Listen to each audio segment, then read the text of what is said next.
ธนาคารไทยพาณิชย์สาขานิมมานเหมินหรือติดต่อสอบถามเพิ่มเติมได้ที่ Facebook วัดเจ็ดยอดพระอารามหลวงโทร 089 261 3849 และ 0878630155ขณะนี้ท่านกำลังฟังสถานีวิทยุกระจายเสียง FM 104.5 เมกะเฮิรตซ์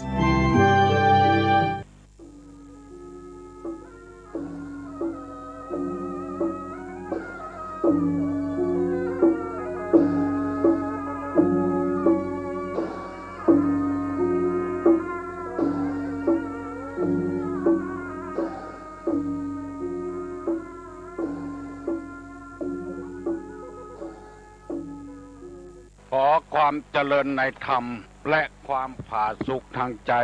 จงได้มาบังเกิดมีกับท่านสาธุชนคนดีพุทธบริษัทผู้เจริญในศีลผู้เจริญในธรรมทุกท่านพร้อมกันนี้ขอยกมือ10 นิ้วกราบอาราธนาเอาคุณพระแก้วเจ้าทั้ง3ประการคุณพ่อคุณแม่ผู้ให้กำเนิดคุณครูบาอาจารย์ผู้ประสิทธิ์ประสาทวิชาความรู้คุณงามความดีที่ท่านผู้ฟังทั้งหลายได้บำเพ็ญมาในอดีตและกำลังจะทำอยู่ในเวลานี้เสื้อวัดเสื้อวาเสื้อบ้านเสื้อเมืองพระสยามเทวาธิราชสิ่งศักดิ์สิทธิ์ทั้งหลายอันมีพระบรมธาตุเจ้าดอยสุเทพและครูบาเจ้าศรีวิชัยนักบุญแห่งล้านนาไทยเป็นต้นขอยกมือ10 นิ้วกราบอาราธนาและเชิญชวนมาปกปักรักษาพ่อแม่พี่น้องลูกหลานเหลนวงศาคณาญาติตลอดถึงพระสงฆ์พระเจ้าคนหนุ่มคนเฒ่าพ่อน้อยพ่อหนานพ่ออุ้ยไม่อุ้ยปีป้านาอาตลอดถึงข้าราชการบ้านเมืองตำรวจทหารอันรักษาประเทศชาติให้เข้มแข็งและผู้ที่ประกอบอาชีพขับรถและผู้ที่กำลังจะไปทำงานกำพวงมาลัยอยู่กำลังเดินทางอยู่ขอสิ่งศักดิ์สิทธิ์มาปกปักรักษาให้ท่านทั้งหลายมีความสุขกายสุขใจเหมือนกันทุกท่านทุกคนแด่เทินก่อนที่จะได้ดำเนินรายการต่อไปนี้ขอเชิญชวนท่านผู้ฟังทั้งหลายได้ไหว้พระพุทธพระธรรมพระสงฆ์เพื่อให้เป็นสิริมงคลกับตัวกับครอบครัวกับธุรกิจการงานตลอดถึงสิ่งแวดล้อมทั้งหลายประนมมือขึ้นเน้อว่าพร้อมกันเน้ออะระหังสัมมาสัมพุทโธภควาพุทธังภวันตังอภิวาเทมิกราบสวากขาโตภควตาธัมโมธัมมังนัมมัสสามิกราบสุปฏิปันโนภควโตสาวกสังโฆสังฆังนะมามิกราบหันธรรมยังพุทธัสสะภะคะวะโตบุพาภะคะนะมะกะลังกะโลมาเสนะโมตัสสะภะคะวะโตอะระหะโตสัมมาสัมพุทธัสสะนะโมตัสสะภะคะวะโตอะระหะโตสัมมาสัมพุทธัสสะนะโมตัสสะภะคะวะโตอะระหะโตสัมมาสัมพุทธัสสะพุทธังสรณังกัจฉามิธัมมังสรณังกัจฉามิสังฆังสรณังกัจฉามิตุติยัมปิพุทธังสรณังกัจฉามิ ตุติยัมปิธัมมังสรณังกัจฉามิตุติยัมปิสังฆังสรณังกัจฉามิตติยัมปิพุทธังสรณังกัจฉามิตติยัมปิธัมมังสรณังกัจฉามิตติยัมปิสังฆังสรณังกัจฉามิอิติปิโสภะคะวะอะระหังสัมมาสัมพุทโธวิชชาจารณะสัมปันโนสุขโตโลกาวิทูอนุตตะโลปุริสะธัมมะสารถิสัทธาเทวะมนุสสานังพุทโธภควาติสวากขาโตภควตาธัมโมสันติติโกอากาลิโกเอหิปัสสิโกโอปนะยิโกปัจจัตตังเวทิตพโพวินโยหิติสุปฏิปันโนภควโตสาวกสังโฆอุจุปฏิปันโนภควโตสาวกสังโฆญาญะปฏิปันโนภควโตสาวกสังโฆสามิจิปฏิปันโนภควโตสาวกสังโฆญาติตังจัตตาลิปุริสายุคาเนอัฏฐาปุริสาปุคลาเอสะภะคะวะโตสาวกสังโฆอาหุไนโยปาหุไนโยทักขิไนโยอัญจลิกาลนิโยอนุตตรังปุญญเขตังโลกัสสติกราบหนึ่งกราบสองกราบสามกาเลนะธรรมัสสวนังเอตัมมังคลมุตตมันติมาแล้วเนอมาแถมแล้วมาแถมแล้วอันยังมาเสียงก้องเสียงก้องเสียงมองต่ำเข้าเสียงตุเจ้าเทศนาธรรมมาแถมแล้วมาถึงบ้านมาถึงรถมาถึงในเฮือนมาถึงในชุดในมุ้งมาถึงในครัวไฟมาถึงกุฏิกุฏังสำหรับผู้ที่เปิดวิทยุพระพุทธศาสนาจะได้นำเอาธรรมะมาบรรยายเอามาเสนอเอามาฮื้อพี่น้องทั้งหลายกรรมที่ได้นำมาเสนอเอามาบรรยายเอามาฮื้อนี้เป็นน้ำธรรมคำสั่งสอนในทางพระพุทธศาสนาบอดใจคำสอนของทุลุงเป็นคำสอนในทางพระพุทธศาสนาบอดใจคำสอนของทุลุงได้ศึกษาค้นคว้ามาตามกำลังสติปัญญามีเต้าใดก็แบ่งปันเสนอกันไปเท่าอันหูเหลือนี้บ่มีแล้วมีกำหูเล็กๆน้อยๆมาแบ่งสรรปันส่วนกันเพราะธรรมะเป็นอาหารทางใจดังที่ท่านผู้ฟังทั้งหลายหูกันแล้ว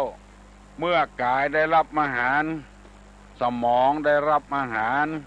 ใจก็ต้องรับอาหารเพราะว่ากายก็ดีสมองก็ดีมีความสม่ำเสมอเท่าเดียวกันมีความรู้มีร่างกายสมบูรณ์แต่บ่มีศีลบ่มีธรรมผมเหงเต็งลาดเนี่ยอันยังยุดชะงักไปหมดเหมือนเครื่องอะไรรถยนต์อะไรเครื่องยนต์ถ้าตัวใดตัวหนึ่งขาดไปมันก็ยุดขัดข้องกันคนที่มีความรู้มีรูปร่างสมบูรณ์แต่บ่มีศีลบ่มีธรรมก็เลยทำให้เครื่องยนต์ขัดข้องเครื่องยนต์ขัดข้องอย่างที่เฮาฮู้กันผัวมีศีลมีธรรมและอันยังก็มีกินมีความรู้ถึงสองแต่ว่าเมียบ่มีคุณธรรมการดำเนินชีวิตก็เลยขัดข้องเพราะฉะนั้นตุลุงจึงนำมาเสนอเพื่อพี่น้องทั้งหลายได้ฟังเหตุที่คนเฮาทำอันยังบ่สำเร็จ เพราะว่านิวรณ์ธรรมมันมากั้งมาเกิดไว้นิวรณ์ธรรม5 อย่างตุลุงได้นำมาเสนอให้พี่น้องทั้งหลายฟังว่าข้อ1ฉันทะคือความพอใจในอารมณ์ที่ชอบใจมีรูปเป็นต้นเรียกกามฉันท์ได้อธิบายข้อนี้มา2 วันแล้วคือหมายความว่าไปติดขัดอยู่กับที่อารมณ์ไม่ชอบใจแทนที่เขาจะวิ่งเข้าเส้นชัยแล้วไปปะใส่นั่นไปปะใส่นี้เลยบ่ถึงเส้นชัยสกรรมกำลังเรียนหนังสือไปปะใส่เพื่อนฝูงจักยวนไปกินยาบ้าไปกินเหล้าไปเล่นไพ่เล่นการพนันการเรียนก็เลยชะงักไปบ่ถึงจุดหมายปลายทางสกรรมรัฐบาลยกเอาหวยใต้ดินมาเป็นหวยบนดินได้เงินแล้วส่งละอ่อนที่ด้อยโอกาสไปศึกษาต่างประเทศฮือละอ่อนด้อยโอกาสที่พ่อแม่ทุกข์ยากมาเมินได้มีโอกาสได้หูเรียนสำเร็จแต่มีคนแต่จำพวกนึงมาคัดมาปัดแข้งปัดขาก็จะบ่สำเร็จเพราะว่าคนที่มีอารมณ์พอใจในอารมณ์ที่ตนชอบใจไปคัดขวางเหี้ยแถมน้อยละอ่อนที่เรียนก็จะบ่จบเพราะมีคนพอใจในอารมณ์ที่ชอบใจอยากจะทำอันใดก็ทำถือว่าตัวนี้มีอำนาจอยู่อยากประเทศเจริญรุ่งเรืองกับไปค้นหาของที่มันบ่น่าจะค้นหาหมู่นี้เป็นต้นพ่อแม่พี่น้องท่านผู้ฟังทั้งหลายได้พยายามปฏิบัติตามหลักที่พระพุทธเจ้าบางทีไปค้าไปขายออกบ้านไปค้าไปขายดีๆอยู่แล้วไปปะใส่สิ่งใดสิ่งหนึ่งที่มันได้ต่ำกำไรกว่าย่างการค้าขายไปเอาอย่างอื่นเลยล้มละลายไปเหี่ยหมดขอโทษกับผู้ฟังทั้งหลายเนอะตุลุงได้อ่านหนังสือนิทานอีสปเมื่อเป็นละอ่อนนักเรียนเพิ่นว่ามีสุนัขตัวหนึ่งไปลักก้อนจินของชาวบ้านได้มาก้อนหนึ่งกาบจินนั้นล่นแล้วระหว่างที่จะไปถึงบ้านนั้นต้องไต่สะพานต้องไต่ขัวสุนัขตัวนั้นก็กาบจินไต่ขัวไปปรากฏว่าไปหันใส่เงาตัวเก่าตึงตัวเก่าตึงจินที่กาบเงานั้นเงาตัวเก่ากับเงาจินใหญ่กว่าจินที่ตัวกาบก็เลยอยากจะได้ก้อนที่ใหญ่ๆเหลือตัวเก่าก็เลยสวะจินที่ปากเพื่อจะเอาจินที่อยู่ในน้ำมันก้อนใหญ่เหลือตัวในที่สุดมาจินตกในน้ำสุนัขตัวนั้นเลยบ่ได้อย่างสักอย่างเพราะว่าไปติดพันกับจินที่อยู่ในน้ำเป็นเงาของตัวมันใหญ่เหลือของตัวก็เลยบ่ได้กินสักกำไปหันผัวเปิ้นงามเหลือผัวตัวละผัวตัวไปเอาผัวเปิ้นทั้งที่เปิ้นมีเมียอยู่ไปหันเมียเปิ้นงามไปละเมียของตัวละไปเอาเมียของเปิ้นทั้งที่เปิ้นเมียมีผัวอยู่หมู่นี้เป็นต้นคนต่างชาติมาทำงานขายแรงงานที่บ้านเฮาบ่พอใจวัน100 200บ่พอใจไปหันทรัพย์สมบัติของชาวบ้านขึ้นไปลักไปโจกของเปิ้นยับได้เอาไปใส่คอกงานเก่าก็บ่ได้ถูกคอกโดยแถมถูกเนรเทศออกไปบ้านตัวเก่าแถมหายเหลือเก่าเพราะหมู่นี้มากั้นจิตกั้นใจตัวเองไว้ทำอันใดบ่สำเร็จวันนี้ตุลุงจะขึ้นข้อที่สองพอใจในอารมณ์ที่ชอบใจมีรูปเป็นต้นเรียกว่ากามฉันทะอันนี้เป็นข้อที่1ข้อที่2ที่ตุลุงเรียนมาว่าปองร้ายผู้อื่นเรียกว่าพยาบาทปองร้ายผู้อื่นเรียกว่าพยาบาทการที่เฮาไปจองล้างจองผ่านคนอื่นอันนี้อย่างหนึ่งมันลิดรอนความสำเร็จของเฮาจะฆ่าเปิ้นจะแกล้งเปิ้นจะทำร้ายเปิ้นจึงทำให้เฮาทำอะไรอย่างบ่สำเร็จคิดอาฆาตคิดพยาบาทอยู่หั่นตลอดเวลาไปปะก็ใจบ่ดี ไปปะก็ค่าอาฆาตแค้นไว้อันนี้ก็เป็นอารมณ์อย่างหนึ่งบอกว่าคนนั้นจะเป็นไผเป็นครูบาอาจารย์เป็นทหารเป็นตำรวจเป็นป้อกาพาณิชย์เป็นตุเจ้าเป็นพระนายเป็นป้อจายเป็นแม่ยิงเป็นป้อก็จ้างแม่ก็จ้างมีความอาฆาตพยาบาทกับสิ่งใดสิ่งหนึ่งมันเหมือนกับไม้ไหลล่องน้ำมันไปค้างหันค้างนี้มันนานถึงตี้ถึงตางอาฆาตกันพยาบาทกันบูจักจบสักเตื้อในพระพุทธศาสนามีพุทธภาษิตรับรองอันนี้ว่าเวรย่อมระงับด้วยการไม่จองเวรอาฆาตย่อมระงับด้วยการไม่อาฆาตถ้าเฮาอาฆาตแค้นไผเฮาระงับด้วยการบ่อาฆาตแล้วเรื่องเก่าเรื่องเดิมแล้วบ่าคิดค้นที่จะมาเอามาคือมันเกิดเรื่องแถมไฟมันมอดไปแล้วมันดับไปแล้วก็ยังมาดังขึ้นแถมก่อไฟขึ้นแถมคือมันลุกโชดช่วงชัชวาลขึ้นทำให้ไฟเกิดขึ้นมาแถมที่สุดมากับไม่ห่อไม่เหือนของที่มันแล้วก็ฮือแล้วไปบ่ต้องเก็บมาคิดบ่ต้องเก็บอาฆาตพยาบาทไผมันเป็นป่าประธรรมตัวหนึ่งที่ทำไอ้หยังบ่ฮือสำเร็จเหมือนกับพระเทวทัตอาฆาตแก่พระพุทธเจ้าจนปฏิบัติธรรมจนได้ฌานแล้วหน้าที่จะโป้นจากมโนกอเวจีแล้วที่สุดมาความอาฆาตแค้นยังฝังไว้อยู่กับพระพุทธเจ้าพระเทวทัตจึงไปตกอเวจีนรกยังบ่ได้เกิด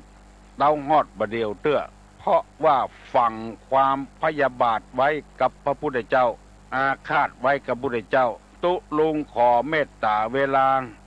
นำเรื่องของพระเทวทัตมาเล่าให้ท่านทั้งหลายที่ยังบ่เคยได้ฟังเตื้อเพื่อได้ฟังต่อไปฟังแล้วแต่ลืมไปเพื่อได้จดจำต่อไปย่อมได้ฟังสิ่งที่ยังไม่เคยฟังฟังแล้วไม่เข้าใจชัดย่อมเข้าใจสิ่งนั้นชัดและอีกประการหนึ่งบรรเทาความสงสัยเสียได้แล้วก็ทำอย่างหนึ่งความเห็นให้ถูกต้องได้จิตใจย่อมผ่องใสอันนี้เป็นหลักของนักเทศน์จะยกตัวอย่างให้ท่านทั้งหลายฟังว่าความอาฆาตแค้นเนี่ยบ่ฮือบรรลุความดีมันจดจำอยู่หั่นความจริงพระเทวทัตนี้ตามพุทธประวัติอนุพุทธประวัติกล่าวไว้ที่ตู้ลุงไปอ่านเขาใส่ไปเรียนเขาใส่ปะมาบัดใจไผ่ที่ไหนเป็นลูกของพระเจ้าสุปปุถะ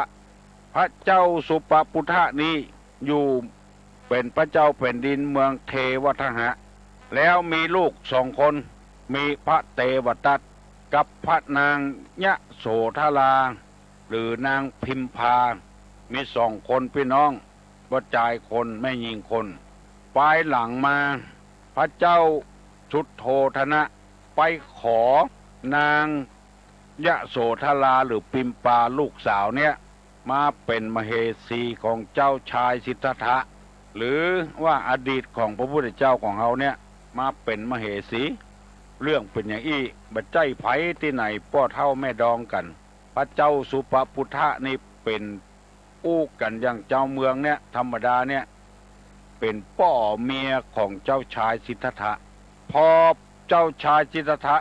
เสด็จออกบรรพชาคือออกบวชละนางยะโสธราหรือปิมปากับเจ้าชายลาหุนไว้บอกอะไรใจคล้องอย่างพระเจ้าสุปปุถะนี้เกิดอาฆาตแค้นกับพระพุทธเจ้าเพราะว่ายังจมอยู่ในโลกิยวิสัยอยู่บ่โหใจพระพุทธเจ้าอาฆาตแค้นว่าพระพุทธเจ้าในหนีละลูกเปิ้นคล้ายๆก็ประนามลูกเปิ้นเป็นคนให้ลูกเปิ้นลูกสาวเปิ้นเป็นคนให้คนบดีบดักอยู่มีลูกคนเดียวก็หนีละเฉยๆบ่เข้าใจในการปฏิบัติของเจ้าชายสิทธัตถะอาฆาตแค้นในที่สุดพระพุทธเจ้าได้สำเร็จเป็นพระอนุตตรสัมมาสัมโพธิญาณจะทำอย่างไรจะแก้แค้นพระพุทธเจ้าเลยใจฮื้อพระเทวทัต ลูกบ่าวแถมคนหนึ่งบวชในสำนักพระพุทธเจ้าบวชแล้วพอความผิดของพระพุทธเจ้าแล้วจะเอาไปประจานคือคนทั้งหลายได้หูความอาฆาตแค้นเกิดขึ้นนักหนาปาป้านพระเทวทัตก็จำเป็นต้องปฏิบัติตามพระราชบิดาเข้าไปบวชปรากฏว่าไปฟังธรรมคำสอนของพระพุทธเจ้ามีความเลื่อมใสในธรรมะปฏิบัติธรรมจนได้ฌานเรียกว่าโลกิยฌานยังบ่เป็นโลกุตระเตื้อภายหลังมาเมื่อมีฌานแก่กล้าจึงรวบรวมพระสงฆ์พระเจ้าแบ่งพรรคแบ่งพวกกันทำสังฆเพศคือสงฆ์แตกแยกกันพยายามหาความผิดพระพุทธเจ้าอย่างใดก็บ่ปะเพราะพระพุทธเจ้ามีคุณธรรมที่เขาเรียกว่าพระปัญญาคุณวิสุทธิคุณและมหากรุณาธิคุณเหมือนกับนักการเมืองฝ่ายค้านจ้องที่จะเอาโทษรัฐบาลเรื่องน้อยเดียวเรื่องบัจจัยหานักหาหนาแค่อู้ออกไปว่าผู้มีบารมีแต่นะจะโค่นเอาจนได้จนเป็นซึ่งเรื่องแต่อีบันน่าจะเป็นไปได้ก็พยายามโค่นเอามาเพื่อให้เจ้าบ้านเจ้าจองได้หูแล้วก็จะได้ล้มรัฐบาลหมู่นี้เป็นต้นทำไมตุลุงจึงอู้เรื่องนี้จึงเล่าเรื่องนี้เพราะเหตุว่าเอามาประกอบกับธรรมะความดีเปิ้นทำไว้บ่พอบหารรัฐบาลช่วยสนับสนุนต้อนรับแขกบ้านแขกเมืองรุ่นจันทร์พระราชามหากษัตริย์ทั้งนั้นมาร่วมงานจงรักภักดีในการครองราชสมบัติ60 ปีหมู่นี้บหารบ่พอบ่ก้อยไปพองเอาว่าคนมีบารมีนอกกฎหมายแต่อันเอามาวิจารณ์คล้ายๆกับว่าขายหน้าขายตาคือล้มรัฐบาลเปลี่ยนใหม่พระเทวทัตกอดเจนั้นนะพยายามกูสิ่งกูอย่างเพื่อจะล้มล้างพระพุทธเจ้าแบ่งพรรคแบ่งพวกออกมาภิกษุผู้ยังมีกิเลสอยู่มีโลภะโทสะโมหะมีตัณหามีอิจฉามีอาฆาตมีพยาบาทเป็นบุคคลที่บ่สร้างสรรค์ว่ายังออกไปบ่สร้างสรรค์สักอย่างไปเป็นพรรคเป็นพวกของพระเทวทัตอันนี้ฮ้องว่าอาฆาตพยาบาทปองร้ายผู้อื่นมันเสียการเสียงานเสียเวลาคนจำพวกนี้แยะอย่างบ่ขึ้นแยะอย่างบ่สำเร็จแยะสปะสะปืนทำกูสิ่งกูอย่างบ่สำเร็จจ้างฮือนายฮือคนเลี้ยงจ้างปล่อยจ้างย่ำพระพุทธเจ้าก็บ่สำเร็จกิ้งบ่หินจะลงทับพระพุทธเจ้าก็บ่สำเร็จเพิ่มความอาฆาตเพิ่มความพยาบาทขึ้นแถมนักหนาปะป้านบ่สำเร็จสักอย่างอันนี้ตุลุงยกมาเสนอเป็นข้ออุปมาเพื่อพี่น้องทั้งหลายเพราะฉะนั้นเมื่อเรื่องมันแล้วก็คือแล้วไปเหียเวรระงับไปเหียด้วยการบ่จองเวรการอาฆาตพยาบาทกันคือมันแล้วไปเหียมันจะเกิดเกินความดีของเฮาทำแล้วก็จะบ่ได้ชมใจเตื้อพยายามหลีกเลี่ยงอันนี้เป็นธรรมในทางพระพุทธศาสนาผิดกันเมื่อใดมาเบาก็ยังเก็บไว้หันอยู่โคนเฮานี่มันแปลกนะจังเปิ้นก็ถามมาเปิ้นอยู่เพราะอาฆาตแค้นไว้ในใจก็ออกไม่ออกพี่น้องทั้งหลายบ่เชื่อลองฟังเถอะเรื่องเอาไปที่ไหนนะไปคนเดียวมันจะถามเขาว่ามาด้วยไผเอาว่ามาคนเดียวเนี่ยแล้วมันจะถามเขาแล้วบ่ห้าน้ำมากะเนี่ยบ่วอกน้ำมากะยังอาฆาตแค้นเปิ้นอยู่จังเปิ้นก็ถามมาเปิ้นอยู่มาด้วยไผมาคนเดียวไอ้วอกนั้นมาด้วยกะเนี่ยยังถามมาเปิ้นอยู่อันเนี้ยคือคนเก็บอาฆาตแค้นไว้ในใจแค้นปันใดก็ถามจะจ้างเถอะบ่ต้องออกปากต่อมาถ้าออกปากต่อไปไผก็หูแล้วว่าคนเนี้ย คบบ่ได้ละยังอาฆาตแค้นอยู่สุมไฟไว้ในอกละเมียแล้วไปเอาเมียใหม่ไปได้เมียใหม่บ่เหมือนเมียเก่าสุมไฟไว้ในอกจะมาเอาเมียเก่าพ่อเมียแม่เมียเปิ้นบ่หันดีตัวบ่ฮื้อลูกเพิ่นเอาขนาดอยู่ด้วยกันดีๆแต่หนีเมียไปเอาคนอื่นถ้าอย่างพระพุทธเจ้านี่เปิ้นไปอย่างหนีเมียไปแสวงหาคุณธรรมหนีเมียไปบวชหนีเมียไปบวชนี่พ่อเมียแม่เมียยังล่นไปไหวอยู่อันหนีเมียหนีลูกเปิ้นแล้วไปเอาเมียใหม่นี่ละสุมไว้พ่อเมียแม่เมียบ่ฮือเอาเพราะอยู่ต่อไปแถมมันก็อย่างอันนะเมื่อหัวทีบ่ได้มอกปีแรก2 ปีแรกนี่ก็จะดิ้ง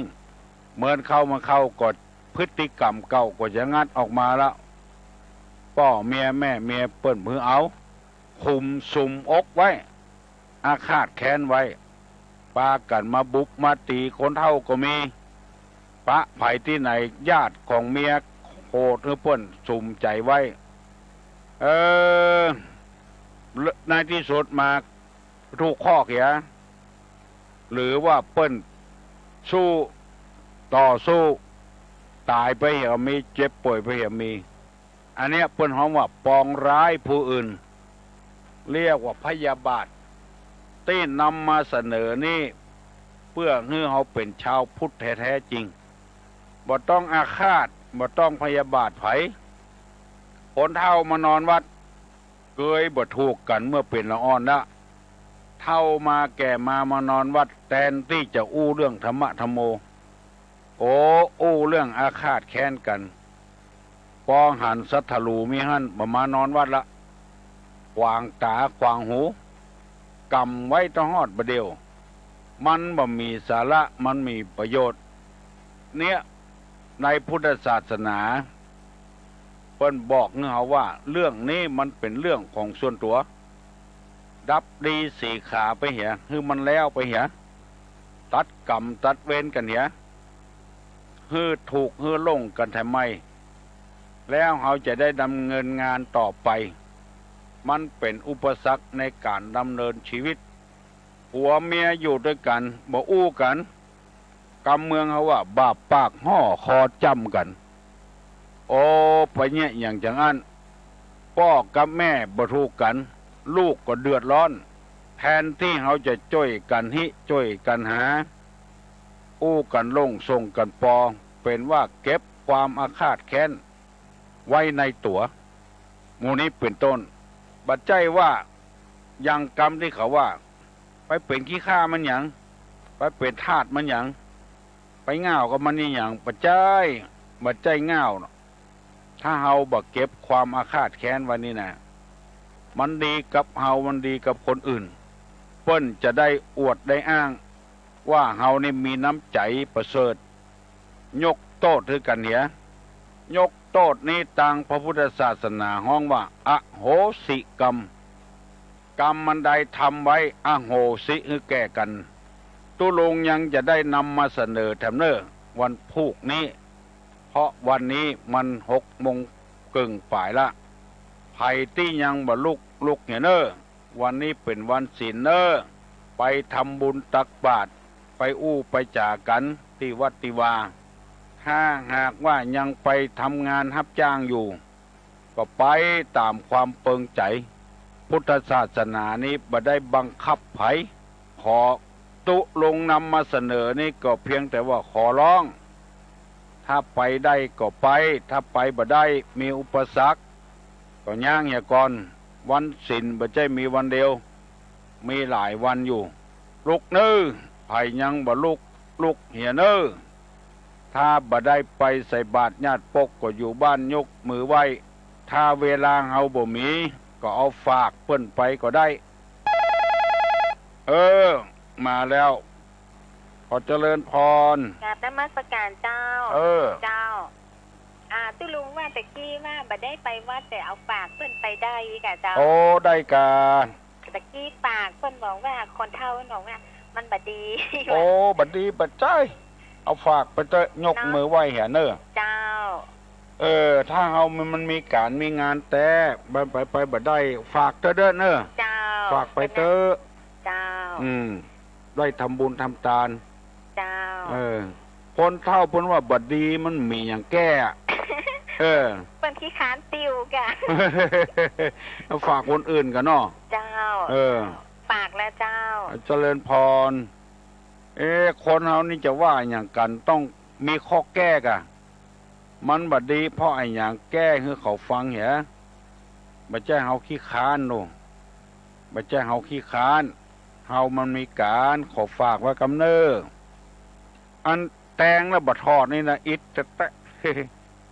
แตงแล้วก็ต้องทอดว่าไปแล้วก็ต้องสร้างสรรค์นะบ่ใช่ปะเนี่ยเนอะบ่ดีเหี่ยมันบ่ดีเป็นจะใดก็ต้องแก้ไขอย่างไล่คนเฝ้าสวนออกสวนนี่ไปจะให้เปิ้นไปอยู่ที่ไหนต้องหาที่อยู่ให้เปิ้นต้องแนะนำให้เปิ้นทำกรรมแล้วเปิ้นจะได้เข้าใจเปิ้นจะได้ออกจากสวนเขาไปอย่างมื้อนี้เป็นต้นต้องสร้างสรรค์คนเราอยู่ตึงวันต้องสร้างสรรค์อย่างที่ตู้ลงเล่ามาเมื่อตะกี้ว่าการพยาบาทเนี่ยเราต้องอู้หูฟังให้มันรู้เรื่องฮัลโหลหลวงมาสังการเจ้าเจริญพรฮัลโหลมาสังการตู้ลุงเจ้าได้ยินแล้วนะได้ฟังมาเมื่อนะเจ้ามาได้เมื่อโหท่านพระท่านเจ้าอันกะขอท่านพระครูอันโสธรเจ้าคนนี้เจ้าช่อหาจนได้ล่ะเจ้าฟังตัววันนะเจ้าอันกะเจ้าอยู่ที่ไหนอันอยู่ปะติ้วแม่ริมเนี่ยเจ้าอยู่นี่บ่ได้เจ้าท่านเจ้าวันนี้ก็คุยตีก่อนนะเจ้าเจ้าเจริญพรอยู่บ้านบ่ปอหาบบ่ปอกรบ้านปะติ้วอยู่ใกล้กันนี่5-6 กิโล6-7-8 กิโลบ่ได้มาปะมาพบกันอู้จากันกับตุลุงก็ได้เล่าเรื่องเล่าราวอย่างต่างๆให้ฟังอาฆาตพยาบาทมันเป็นปาปธรรมเป็นบาปธรรมอย่างหนึ่งเฮาหาไปหั่นบ่ปงสักเตื้อมันก็บ่มีความสุขสักเตื้อแล้วก็เดือดว่านักแล้วก็เดือดอยู่ว่าอยู่หาบนักถ้าเฮาปงมันเนี่ยมันก็เบาอาฆาตพยาบาทก็อย่างเดียวกันเนี้ยเมื่อใดมันจะปงสักเตื้อการเสว่าหากินก็อย่างเดียวกันคนที่สนใจในธรรมะธรรมโมเปิ้นต้องไปคนเดียวเปิ้นเปรตที่ไหนเปิ้นปฏิบัติธรรมกันที่ไหนไปคนเดียวเปิ้นคนที่ยังมีกรรมมีเวรอยู่กับตัวเปิ้นถึงอ้างไปเลยเลี้ยงลูกใหญ่แล้วเอาหลานมาเลี้ยงแถมตัวเนี้ยบาตัวเนี้ยมันบ่ได้เฮาก็เลยหาหนทางมันบ่ได้เฮาอุ้มมันอยู่ไว้ตลอดเวลาอันใดเฮาดีปงก็ปงเหียอันใดดีจำนายไปก็จำนายไปเหียจะไปอุ้มไว้คนเดียวนักใจคนเดียวครอบครัวมรดกตู้ลงไปหันนะบางวัดบางวานะเก็บครัวไว้แวดเนื้อแวดตัวแล้วก็เดือดว่ามันหกมันเหี้ยแล้วตัวบ่เอาไปที่ไหนแวดเนื้อแวดตัวอยู่ควรเอาแบ่งเอาปันให้คนอื่นได้กินได้ใจพ่องเฮาบ่ใจก็ต้องให้คนอื่นใจเสียดายของอุปมาฉันใดกิเลสต่างๆเฮาสะสมไว้โลภะโทสะโมหะมานะทิฏฐิอาฆาตพยาบาทนี่เป็นหนทางเกิดเกิ้งคุณงามความดีชาวพุทธทั้งหลายตื่นเถิดคนไทยอย่ามัวหลับไหลอยู่ทำไมหมู่ที่อยู่ในที่นอนก็ขอให้ลุกได้แล้วเนอะเฮามีเวลาน้อยจะไปทำการทำงานอยู่วันนี้บุญดีธรรมชาติอำนวยฟ้าฝนก็บ่ตกอยู่ได้สบายใครมีปัญหาอย่างถามมาเนอะแล้วตุลุงถ้าหูก็จะตอบให้ฟังถ้ามีปัญหานักอกนักใจจะเอามาเล่าในตี้บ่ได้ก็มาปรึกษาหารือกับตุลุง1212222 นี่โทรศัพท์นะ121-222ถ้ามีปัญหานักอกนักใจจะแก้ไขอย่างใดบางปัญหานี่ก็เพื่อแก้เอาคนเดียวเนอะมาหาบ้านเปิ้นมาขี้บ้านตัวมาถามตุลุงโอ้ตกใจพ่องบ่ฮู้จะแก้จะได้กลับอันต่อนอนวันมาแปลงบ้านอยู่ตัวเก่าแล้วมาถามตุลุงว่าจะเฮ็ดจังใดตุลุงก็บ่สามารถจะแนะนำได้นะกรรมบักเก่าเพิ่นว่าต่อป้าแหวนแตนป้าอยู่ถ้าแตนมาแปลงห้างในบ้านนี่ก็พอจะได้อยู่ถ้าต่อมาแปลงในเปิ้นว่าบ้านเฮามันจุ่มมันเย็นน่ะบ้านคนอื่นจะเป็นหมื่นบ้านพุ่นยังแบบติดมาติดบ้านเฮาก็อยู่ต่ำมันนะกะในระยะที่มันอยู่เนี่ยเฮาก็ไปคุยมันจะไปใกล้มันปล่อยมันอยู่ของมันหมู่นี้มันถึงบอกว่าไผเป็นเจ้าของบ้านเจ้าของเฮือนเวลามันจะจี้ก็จี้อยู่เรื่อยๆหาวิธีเถอะสุดแล้วแต่ใจเถอะตุลุงบักกล้าจะมาแนะนำให้ฟังเนี่ยพอออกไม่ออกจากอู้มาตะกี้นี่บ่ได้โทรมาเพราะว่าบ่ได้ยกหูโทรศัพท์ไว้บ่ได้เปิดสักกำมาแล้วฮัลโหลครับเจริญพระคุณเจ้าผมโทรมาครั้งแรกครับผมคนกรุงเทพมาอยู่ครับฟังรู้เรื่องเปล่าฟังรู้เรื่องครับอาจารย์ครับมาอยู่นานแล้ว10 ปีนะครับอาจารย์เจริญพรทีนี้ผมได้ยินว่าอาจารย์บอกว่าจะให้บริจาคในเสื้อผ้าเก่าครับเสื้อผ้าเก่าใช่ถ้าผมจะต้องเอาไปวัดให้ที่วัดยังไงครับมันอยู่ที่ถนนแม่ริมเชียงใหม่นะ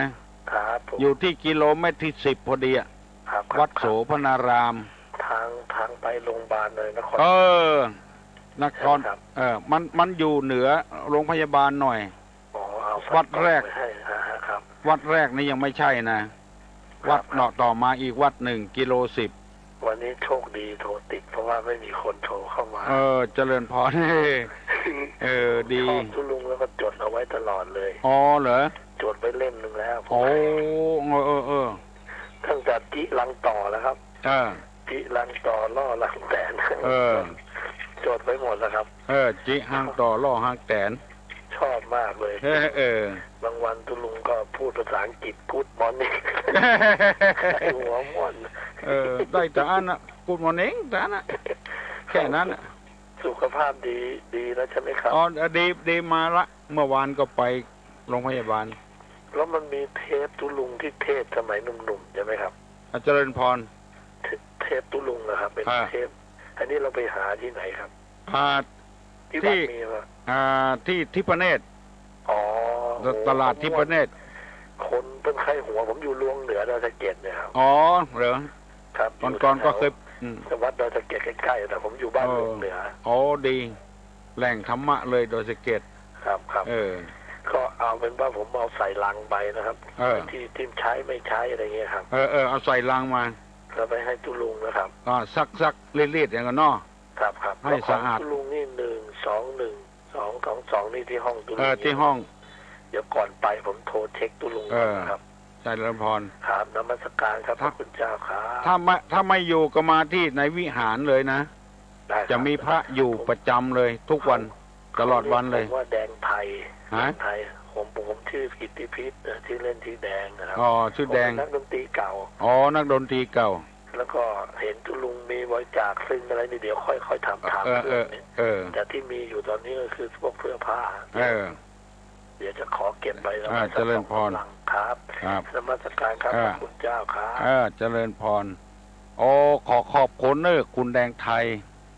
เป็นนักดนตรีด้วยและอยากจะบริจาคเสื้อผ้าด้วยฮัลโหลตุลุงล่ะฮัลโหลได้ยินนะได้ยินแล้วครับก้อยหน่อยก้อยไปหน่อยก้อยไปหน่อยไปหน่อยนะก้อยไปหน่อยวิทยุดังเว้ยดักละมาดักเตื้อฮัลโหลได้ยินละครับสามารถสักการนะรีวิทยุหน่อยฮัลโหลรีวิทยุหน่อย ครับได้ยินแล้วครับ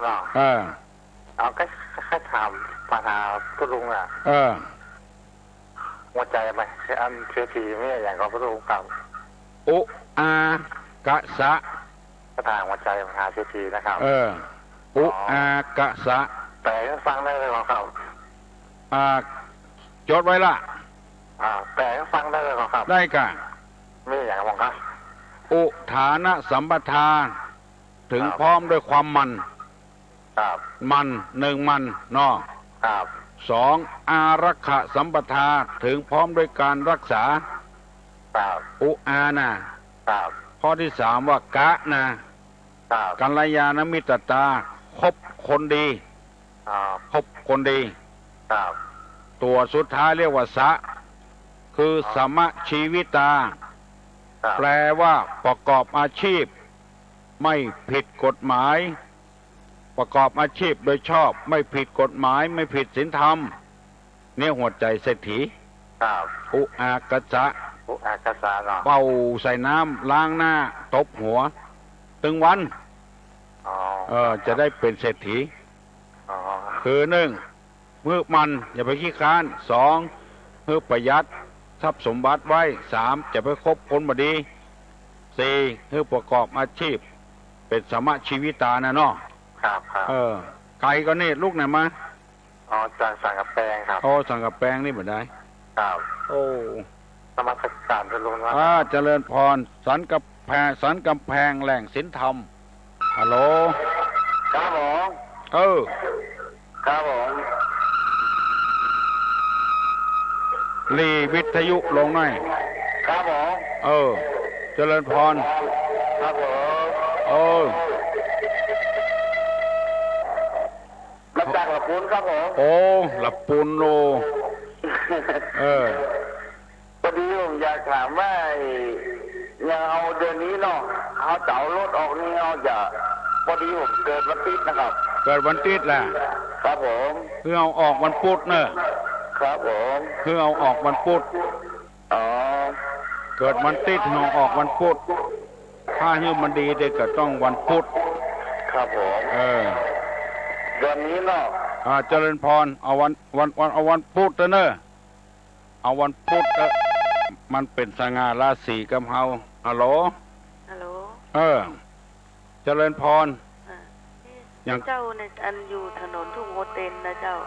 ก้อยไปหน่อยเฮ้ยไปหน่อยค่ะเดี๋ยวนะเจ้าได้ยินละ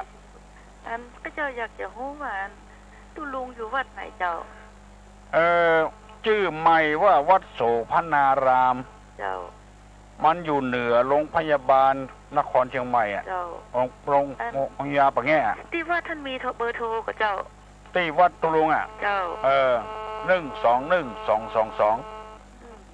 1212222มือถือผมมี1212222วันทูวันทูเจ้า053นั่นเนาะ053เจ้าก็จะเอาผ้าไปบริจาคเอามาเนอะเจ้ามันหน้าวัดของตุลุงจะมีพระเจ้านาคปกนะเจ้า9 ศอก 9 นิ้วสง่างามเจ้าแวะฮันเตอเจ้าหนูแค่ได้เบอร์โทรแค่ได้แต่เลยฟังนี่เป็น4-5 วันละอายุว่าตุลุงอยู่วัดไหนเจ้าโสภณารามเดี๋ยวเปิดฟังวิทยุเทศ1 วันน่ะอันกะเบอร์โทรถ้าจะโทรก็มันคนอื่นโทรเหี่ยก็โทรบัดตันบัดตันเปิ้นเนาะไป10 กิโลแม่กับเจ้า10 กิโลปะเนี้ยถ้าว่าวันไหนเจ้าโทรไปถ้าตุลุงอยู่ก็เจ้าจะเอาไปบริจาควันนั้นผ้านักเจ้าเอามาเนอะเจ้าเอาหมดเจ้าแต่ใจได้นะเจ้าใจได้อยู่อย่างดีๆทั้งนั้นนะเจ้าเอากะเจ้าแล้วก็เจ้าก็เคยมีปัญหาอย่างสักน้อยค่อยไปปรึกษาตุลุงได้กะเจ้าใจอีกแล้วเนาะเจ้าเจริญพรเนอะตุลุงอย่าปั่นปอนเนอะบ่ได้ปั่นเตื้อเฮ้ยฮัลโหลการธรรมสการครับเจริญพรผมขอถามหน่อยครับว่าการใส่อันเข้ากับเจ้าที่บ้านนะตุลุงว่านะโม3 ครั้งแล้วก็อิมังสุปันเทนะนี่หมายครับขึ้นต้นตัวนี้มาครับอย่างอันก็ได้นะถ้าอย่างตุลุงว่านี่ก็ได้อาหารสุขิโตโหมิก็ได้ อาหังสุขิโตอาหังสุขิโตโหมิ7 กรัมแล้วครับเนาะอันนั้นง่ายดีครับสุปะเปเปียนจนะนี่มันยาวอยู่ยาวนะครับอันสมัยนะครับด้านตึกทั้งวันเราบัดตานได้ใส่อันข้าวเหนียวใส่กันน้ำได้ก่อนครับเข้าไหนข้าวพเจ้าครับข้าวพเจ้าที่บ้านนะครับได้ตึง2 อย่างได้ตึงข้าวตึงน้ำถ้าตันก็เอาตึงข้าวตึงน้ำถ้าบัดตันเอาก็น้ำให้ก่อนครับผมมันเป็นเปิ้นฮ้องกันว่าอามิสบูชาบูชาด้วยอามิสกล้าเข้าบ่ได้ก็ได้กล้าน้ำบ่ได้ก็ได้บ่ได้ใส่อย่างสักอย่างนี่ก็ดีก็บ่ดีหายก็บ่หายยกมือไหว้อย่างนั้นแต่ตุลุงว่านะครับยกมือไหว้เอามันเป็นอามิสบูชาอย่างมันร้องขี้ควายเนี่ยเปิ้นเอาพระเจ้ามาตั้งคนเท่าปลากันไปใส่เข้าให้เปิ้นไปเดือดคือปู่แก่กับนายกเอาเปิ้นมาไว้บ่ได้กินข้าวกินน้ำก็เลยตุลุงก็คือบาทไปแกนเปิ้นไปใส่บาทนั้นเบิ้นเต็มใจเนาะอามิสปุจามันเต็มใจครับขอรบกวนตุลุงเลยนะครับผมครับเจริญพรตุลุงจะปั่นปอนนะเนอะจะลงวิหารนะเพราะวันนี้เป็นวันศีลอย่างว่านะกัวศรัทธาเปิ้นมาเต็มวัดท่าแงนแล้วเมื่อใดก็ตุลุงไม่ย่างก็เชื่อเอาแถมอันกะเอาก็เอาใจกันเอาฮัลโหลสวัสดีครับสวัสดีครับน้องอย่างนะมาจากบ้านเลยฮะน้องมาจากเป็นขับเป็นหามไม่อะเป็นหามวะฮัลโหลตุลุงไหว้พระเจ้าตุลุงเจริญพรผมอยากจะถามว่าจะได้เนี่ยทุกเข้าเก่านี่เขาว่าบัดนี้แปลงบ้านได้ไงที่ทุกเข้าเก่าเนี่ยบัดนี้แปลงบ้านได้ไงตีหลงเข้านะครับคนเท่าเปิ้นถือบัดเดียวนี่แหละครับบัดนี้แหละครับคนเท่าเปิ้นถือบัดเดียวมันตีมันจำกัดไปเห็นแล้วมาถ้าเขาบอกแปลงก็บ่ได้แปลงแล้วก็ใครเงินดีก็เอาควักไปบอกแม่ธรณีเจ้าตี้กันเนาะได้ยินก็เอาควักไปบอกแม่ธรณีเจ้าตี้เฮีย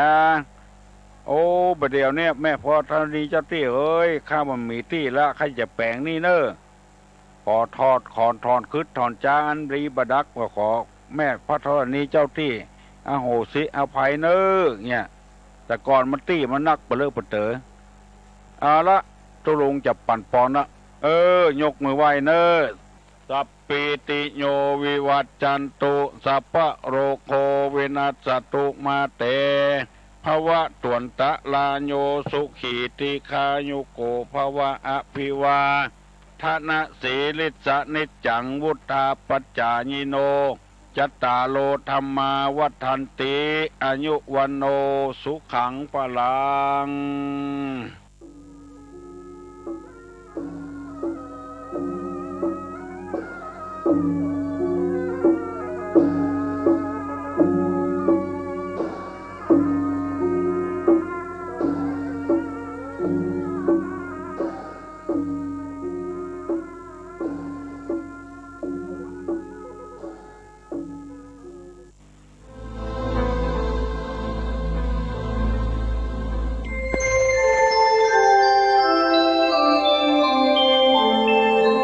ขณะนี้ท่านกำลังฟังสถานีวิทยุกระจายเสียงพระพุทธศาสนา FM 104.5 เมกะเฮิรตซ์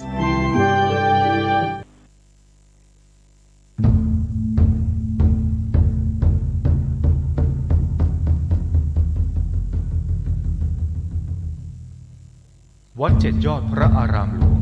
ขอเชิญร่วมบุญใหญ่ครั้งประวัติศาสตร์กับการบูรณะโบราณสถานที่มีอายุเก่าแก่กว่า500 ปีเป็นวัดที่พระเจ้าติโลกราชกษัตริย์ล้านนาแห่งราชวงศ์มังรายทรงสร้างขึ้นและยังเป็นสถานที่สำคัญในการทำสังคายนาพระไตรปิฎกครั้งที่8ของโลกซึ่งการบูรณะในครั้งนี้วัดเจ็ดยอดพระอารามหลวงร่วมกับสำนักศิลปากรที่7เชียงใหม่กรมศิลปากรได้จัดให้มีการบูรณะโบราณสถานทั่วบริเวณวัดกว่า9จุด12รายการ จึงขอเชิญชวนพุทธศาสนิกชนผู้มีจิตศรัทธาทุกท่านมาร่วมบุญใหญ่ครั้งประวัติศาสตร์ซึ่งโอกาสบุญในครั้งนี้500 ปีจะมีเพียงครั้งเดียวโดยสามารถร่วมบุญได้ที่บัญชีวัด7 ยอดพระอารามหลวงเพื่อการบูรณะโบราณสถานเลขที่บัญชี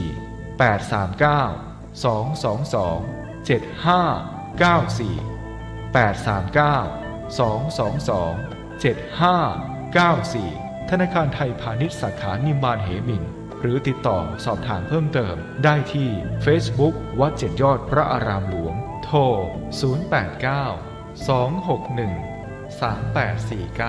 089-261-3849และ087-863-0155